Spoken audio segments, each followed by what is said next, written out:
Está en línea el diputado nacional de Juntos por el Cambio, Alejandro Cacase. Alejandro, Juan Pablo Galeano, Jorge Poder, Virginia Soló y todo el equipo de Radio La Red te saluda. Buen día. Buenos días, un gusto saludarlos a ustedes y a toda la audiencia. Gracias, como siempre, Alejandro, por atendernos. Bueno, la idea era un poquito tomar conocimiento de tu postura respecto de lo que ha sido la presencia del ministro Guzmán, ayer el ministro de Economía, en la Cámara de Diputados. Sí, lo recibimos ayer en la sesión informativa. La verdad que habíamos tenido un contacto más informal la semana anterior con los funcionarios de Economía. Yo armé una reunión con el viceministro, con el jefe de gabinete del ministerio, con el subsecretario de Asuntos Institucionales, que es el que lleva las relaciones con el Parlamento. Fue muy cordial. Ellos de algún modo ahí habían manifestado que tenían la idea de reestructurar la deuda bajo ley extranjera, que es la ley que aprobamos para eso, pero no así la deuda en pesos, y que eso iba a ser renovado. Como saben, hubo un fracaso días atrás del canje que se había propuesto respecto del bono F20 que vencía, y después se hizo una licitación que se declaró desierta. Entonces creo que sobre eso tuvo que cambiar la estrategia el gobierno, y lo llevó al default sobre ese bono que vence hoy y que no se va a pagar. Creo que eso llevó a que llegara, digamos, el ministro en circunstancias mucho más dificultosas. Las nuevas letras que está emitiendo este gobierno, que son las LEVAD, habían tenido un comienzo muy exitoso con lograr bajar las tasas y con eso bajar el costo del endeudamiento, pero ya ayer tuvieron que subir tasas, no se llegó a reunir todo el capital necesario, y creo que esto tiene que ver con un problema general que afecta a nuestro país, que es el tema de la falta de confianza que generamos en los inversores, porque la verdad que todos los países tienen deuda y todos los países gestionan su deuda y sin necesidad de reestructuraciones, y lo hacen porque la deuda se va renovando, nadie paga todos los vencimientos que tiene. Tomen un caso como el de Italia, por ejemplo, que tiene una deuda mucho más pesada que la nuestra respecto al PBI, pero la va renovando todo el tiempo y a tasas mucho más bajas que la nuestra. La tasa, Alejandro, para que la gente, perdón la interrupción, para que la gente entienda, la tasa tiene que ver básicamente, para traducirlo, con confianza.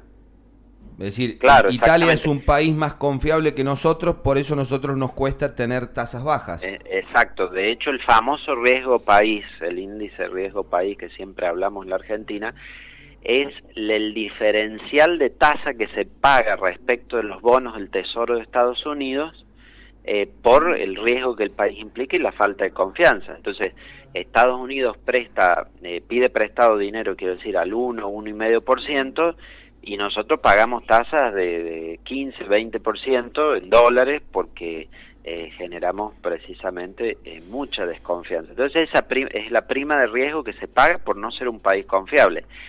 No ser un país confiable porque acumulamos mucha deuda y tenemos continuamente procesos de reestructuración. Tuvimos el default del 2001, la reestructuración en el 2005, la del 2010, el tema de los holdout en el 16 y ahora una nueva reestructuración. Entonces es como si vos te pide plata prestado un vecino.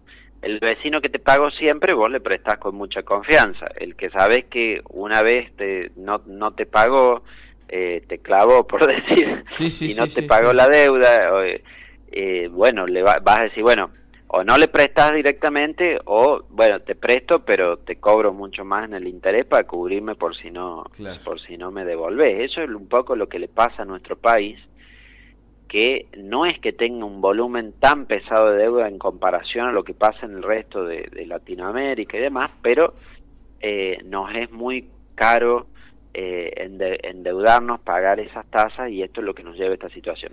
Sobre todo, y algo que hay que establecer una relación acá muy básica: la deuda es una acumulación de déficit, ¿no? Es decir, cuando hablamos del famoso déficit fiscal, que es la diferencia entre los gastos y los ingresos del Estado, la acumulación de esos déficits es lo que genera deuda.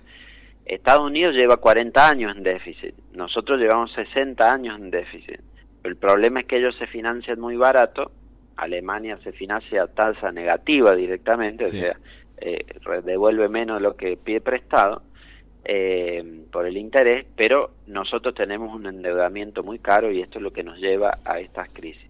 Obviamente que hay que hacer un proceso para tratar de mejorar plazos, montos, intereses para que nos alivie el pago de la deuda, porque ya hemos llegado a pagar 700.000 millones de pesos en intereses. Vos pensás que durante el último gobierno se llegó a equilibrar el gasto primario, es decir, si tomamos los gastos e ingresos del Estado sin contar los intereses, estamos bien, digamos, equilibrados. Pero cuando contás los intereses ya se llevan 3,4 puntos del PBI pagarlos. ¿En cuánto puede ayudar para esta negociación, si es que puede ayudar en algo, que tanto diputados como senadores hayan logrado, tanto en las dos cámaras, se haya logrado el nivel de unanimidad que se logró para aprobar este plan de sostenibilidad de la deuda argentina? ¿Es una herramienta que a Guzmán le puede servir a la hora de negociar? Decir, che, mira, cuento con el aval de oposición y oficialismo. Sí, todos creemos que eso es útil.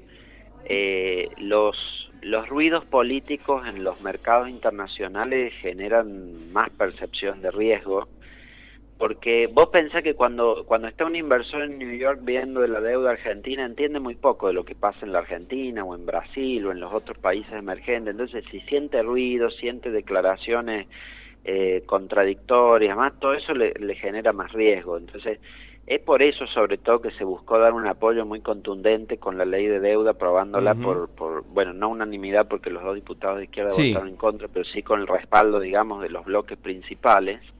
Fue claramente con ese mensaje. Fue más un mensaje político que que un real arreglo de deuda. Pero es muy importante para nosotros en la Argentina. Hacía mucho que no pasaba y uno como sociedad siente, bueno, che, los tipos se pusieron pantalones largos, cambiemos el frente de todos para decir, si no tiramos el carro se complica. Sí, fue hecho con ese sentido para dar respaldo en la negociación.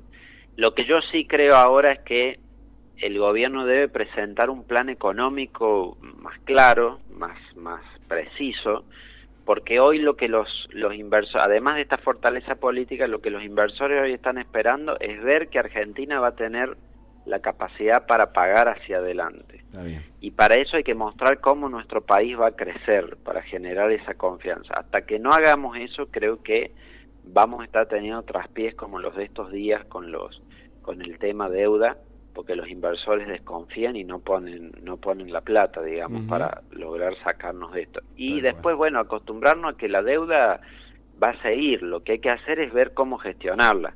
Tuvimos, a fines de 2015 teníamos 241.000 millones de dólares de deuda, cuando terminó el gobierno anterior 311.000 millones de dólares de deuda, ahora ya durante este gobierno ha aumentado otros 12.000 millones de dólares la deuda y va a seguir aumentando, porque nos presten del exterior o generemos deuda internamente, mientras tengamos más gastos que ingresos en el Estado, deuda vamos a seguir generando siempre.